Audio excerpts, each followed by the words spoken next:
then we have this move. Boom, rook takes f6. And then we are destroying, we are opening new lines. So when they take, you check. And it's not only check, it's also checkmate. Hey guys, welcome to a new video. This is FIDE Master Michel, and today we are going to talk about Nakhmanson Gambit, how to play it, my point of view about this line, some tips to play it and get good positions and win games more or less quickly. So that's the idea. Of course, you need to be a little crazy to play this gambit. You're going to lose a pawn, but also a knight. But, well, the statistics are in our favor. White is winning most of the games once black gets into Nakhmanson Gambit. So it's going to be very interesting. So let's get into it.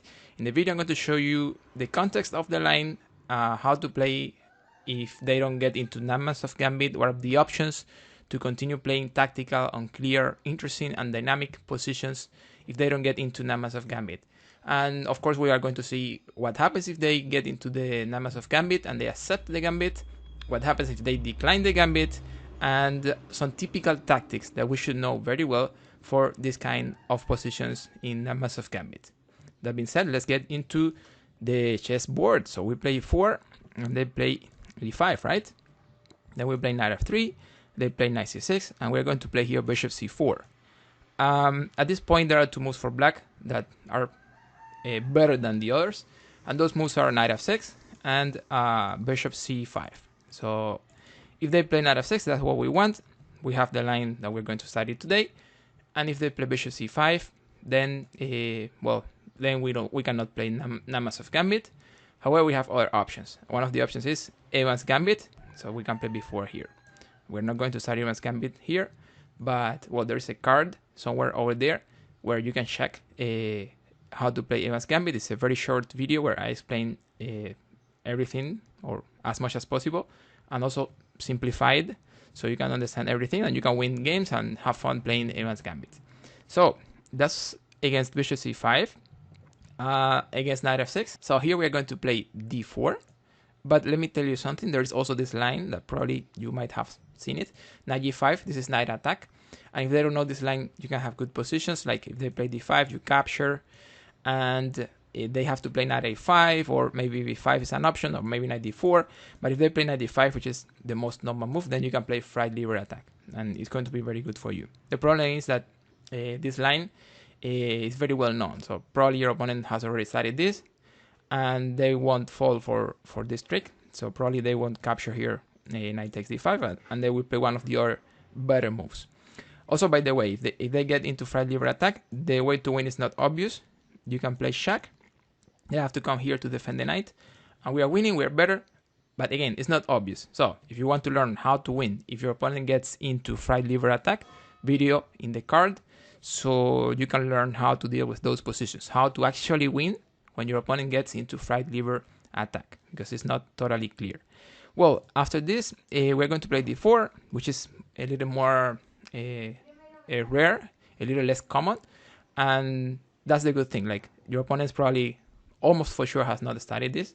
So after d4, they should accept the pawn on d4. They have to take it. If they don't take it, you have a center of 2 pawns. For example, they can play d6, but well, the bishop is inside the chain of pawns. They are very passive, and you have 2 pawns here, so you can just castle, and this is much better for white, clearly, I could say. So they have to accept the pawn.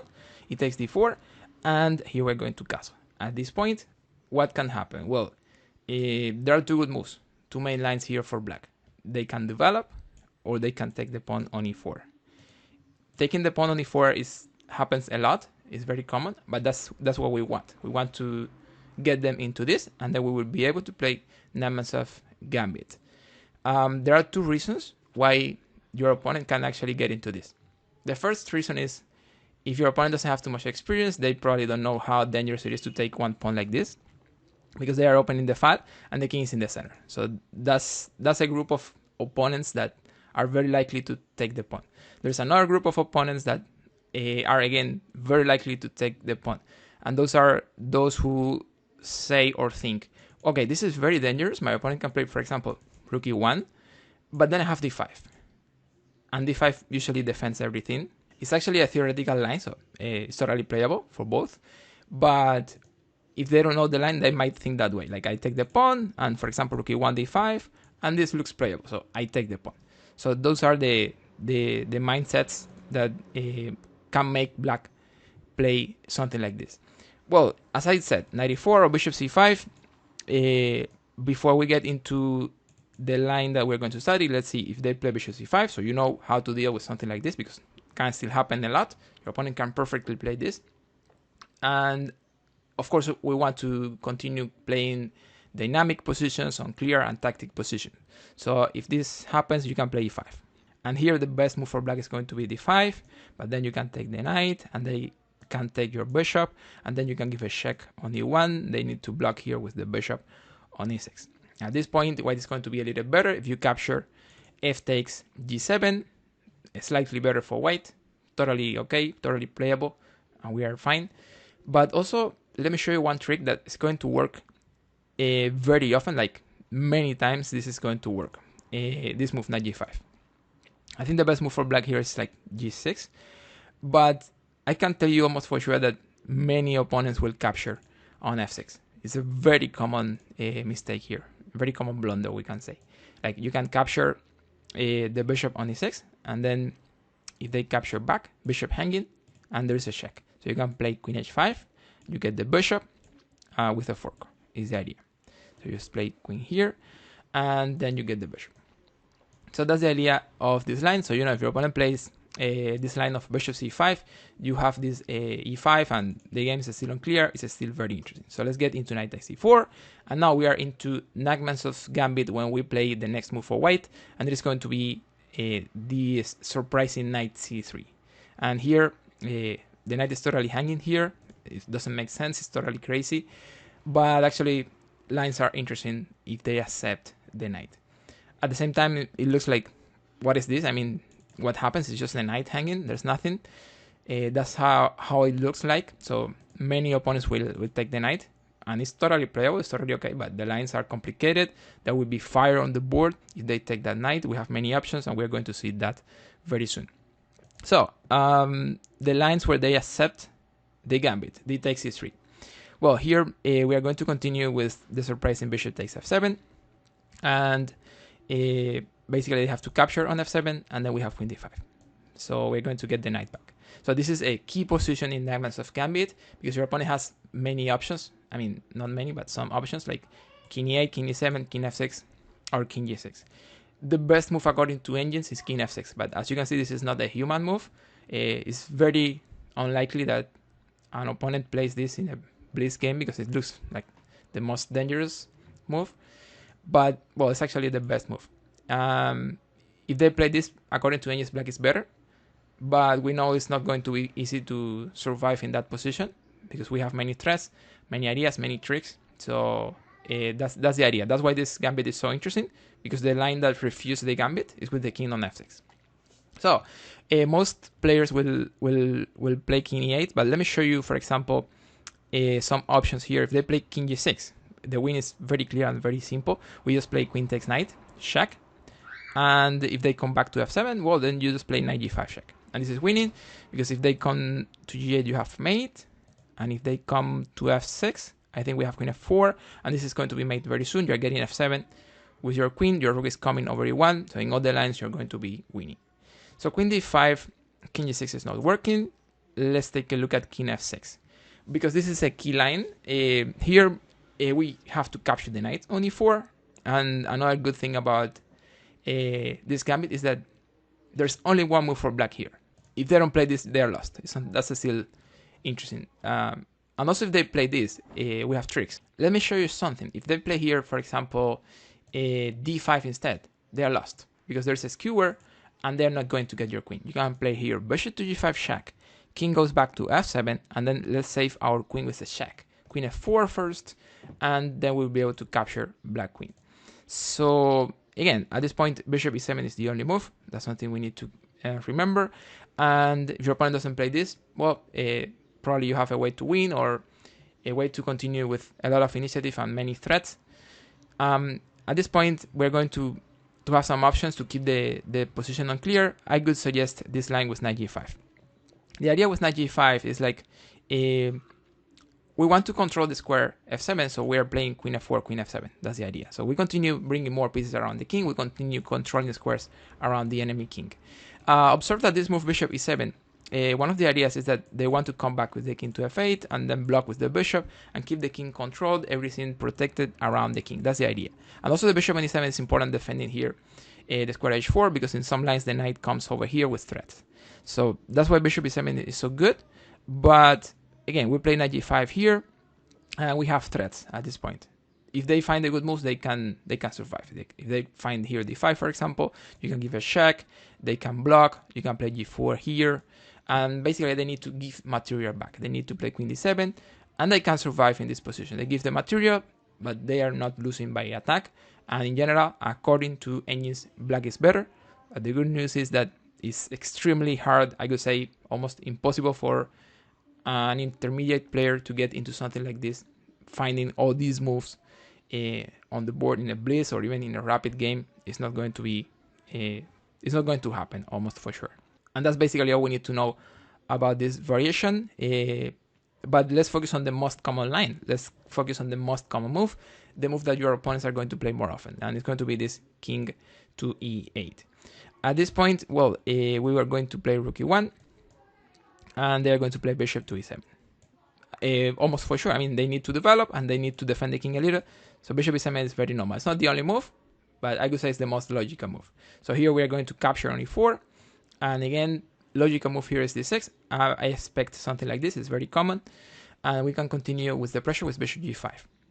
Many attackers here. Basically, the plan is that we want to bring the rook to e1 and put a lot of pressure here. For example, c takes b2 is an option. We can play rook e1. And what happens here? Well, we have like a piece down, like a bishop down. We have like 2 pawns down as well. But the pressure is very clear. Like, you have only like 5 pieces. But your 5 pieces are extremely active, controlling many squares around the enemy king, putting a lot of pressure here on e7. So the rooks are not playing at this point. So that's the idea. That's our compensation here. The king is still in the center. So that's the idea of the gambit. You have 5 points down, but the attack is clear. The question is, how is black getting rid of all this pressure? How is black escaping from all this? How is black king going to a safe square? Or finally, how are black rooks coming to play? So once we analyze those questions, we can understand that this is compensated here and that we have real threats at this point. One of the threats is like we are trading everything on e7, getting his queen. And also we can get the pawn on b2 in some lines with some check over here first. And in general, this position is very interesting, very playable, and very dangerous for black. It's very easy to make mistakes and lose in a situation like this. Let me show you something. Bishop d7, totally normal move. Anyone could play it. Well, here we can capture, knight takes, and play queen g5. Fire on e7, so there's nothing here that black can play. They are going to be lost. Let me show you another option here. King f8, another totally normal move for a situation like this. Well, we can give a check. They are not going to escape with this move. The lines are very interesting. For example, probably they need to come back. So king f8 is not really going to work. But let me show you why. If they play bishop here, then we have this move. Boom, rook takes f6. And then we are destroying, we are opening new lines. So when they take, you check. And it's not only check, it's also checkmate. So that's the idea here. So when you check, they have to go back to e8. And again, we are winning the game here. Another beautiful line. You can play queen f7 check. They play king d7. You can trade here on e7. And once they capture back, there is another fantastic idea that I would like you to observe, to understand, and to remember for your own games. I'm going to say it. It is this move, knight to e5. Punch in the face with this move. It's winning the game. If they capture, then you can play rook d1 check. And if they go here, you will play queen c4 check. And if they go here, we want to use the rook, but we cannot use it right now. So let's make the queen move a little so the rook can come back. Later you will play rook c4 or rook a4 with mate. So that's the idea, and that's how we win. If the king goes to f8, you give the check, and they're going to be lost. So that's what happens in these kind of positions in Nakhmanson Gambit when they get into it. I'm going to keep it a little open here. I'm not going to get into lines because, as you can see, black can play so many moves here. And also we have sometimes we have more than only one way to win. So I'm not going to tell you all the lines. One of my goals is to keep it simple, to simplify chess and make it clear so you understand things more than you memorize things. So I'm going to keep it here. As I said, the compensation is clear. Black pieces are not playing. Black king is exposed. And I just showed you a couple of tactical lines where we are actually winning that you should remember, because those are patterns that can happen in our typical positions of this line. And here you might be thinking, okay, that's beautiful, that's perfect, I like it, but what happens if they don't accept the gambit? How do I play? What can I do? Well, let's talk about that for a moment. Once we play knight c3, they have some options to decline the gambit. They can play knight takes knight here, they can play knight d6, knight f6. Those are some ideas. Also, they can play d5. So let's take a look at those moves. Some of those are really interesting for black. They can get really good positions, not so hard to play, and probably good options for them. Some others are just blunders where they're going to be lost, and some other option is going to be unclear, interesting, and anything can happen. So let's analyze it. For example, this is a blunder, knight f6. We could say it's very bad, because here you can play knight g5, and then you have pressure here. I know they can play d5, I know that, but then we have knight takes d5. The idea is that we want to bring a target over here, we want to distract the knight, so we can use this square for the queen. So knight takes knight, and then you can give a check first, because we need to use the rook, and they can block here and here. We will take a look at both, but for example, bishop e7, you can just play here knight takes f7. Exactly. So then you want to give a check on d5. The lines, again, are, we can continue advancing much more, but the most important thing is that you understand the idea of the position, the spirit of the position. So for example, if they take here, you can play queen h5, and if they play g6, you can capture the knight on d5. At this point, they might play, or they should play king e8. You can play queen f3 with some threats over here, infiltrating, and probably mate in some lines over there. Rook f8, you can capture on c6, and then you can capture again on c6. After bishop d7, just play queen c4. The idea is that you're playing bishop g5 here. This position is lost for black. You can remember as much as you want of this line, but the main idea is that here we are winning, and we continue with interesting tactic, aggressive positions. So that's the line with bishop e7. And about the line with bishop e6, well, we just we have a nice tactic here. We can play rook takes e6 and knight takes e6, because the idea is that now we can take and fork on c7 because we're attacking the queen.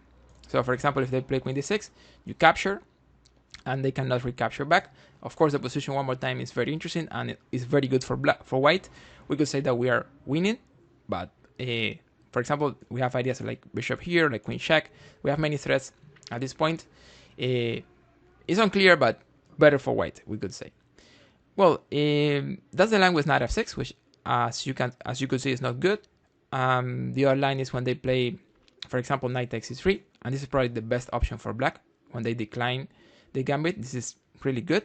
Here we capture back, of course, and they can play here bishop e7. We can pin with rook e1, and then they are going to castle. Of course, we can take the pawn back, and they will play d5. Totally playable for black. Very interesting option. One of my favorite ways to deal with Nakhmanson Gambit for black. Here we are going to play bishop b5, and one of the ideas is that you want to destroy the pawn structure. You want to use a square e5. You want to use the half open file. So there are some ideas here. This is still a dynamic position, but we must say that black is a little better at this point. So that's knight c3. The other line here is going to be when they play knight to d6, and here there are some options to keep the game unclear and the position complicated. I like this option, knight e5, bringing more pieces. They can capture, but then you can check with the rook, and even if they block, you take, and then you take on d4. Threat here, threat here. That's what we need. Unclear game, interesting positions, and that's what we have here. Totally playable. The engine is going to say that black is better, of course, finding the best moves all the time, but for humans, I can tell you it's not going to be so easy. Finally, we need to talk about this option d5, and well, here we can just play to keep things unclear and interesting, rook e1, keeping more pieces on the board. They can accept the knight finally if they want, but then, you know, bishop d5, and this is what we wanted. We have material down, but we have a lot of pressure blocking in the center, and I think we might get the knight back in some lines. So again, totally playable. The engine probably is going to say that black is better or something, but that's not so easy for humans. So summing up, there are 4 typical tactical positions that I would like you to remember from the analysis that we just saw. This is one of those positions. It is white to move, white is winning. And I would like you to remember the move, but I will say it. So pause the video, and the move here is going to be rook takes f6, because once they capture, you have bishop to h6. That's the position number 1. Position number 2 is going to be here, where it is white to move and white is winning. We're losing the queen, but actually this is not a problem. We are still winning the game. We can play here skewer with bishop g5. They move the king and the queen f4. We save the queen and we're getting his queen at the same time. Position number 3 is going to be this one, where it is going to be white to move and white is winning. And then we can get 2 pieces for a rook and also some pawn, and also very clear attack. The best move in this position is going to be rook takes bishop. And then after pawn takes, you can play knight takes pawn. And the idea is that once they move the queen, let's say to d6, you can capture the knight on d5. Finally, position number 4, that I think is going to help a lot, and we should remember for sure, is going to be this one. Let me find it. Okay, here. It is white to move. Okay, there's a beautiful refutation here for black's defense, and it is going to be this knight e5 check. So we sacrifice the knight, but we open the file. So that is going to be enough to win, because we have 3 major pieces attacking the king. So once they take, you check, and once they move, you check again, and once they move, you check again. And then you will have mate with either rook c4 or rook a4. So this is Nakhmanson Gambit. Thank you so much, guys. Like, subscribe. If you have any question, please let me know in the comments. Video over here, so check it out. Play the right move. See you on the next.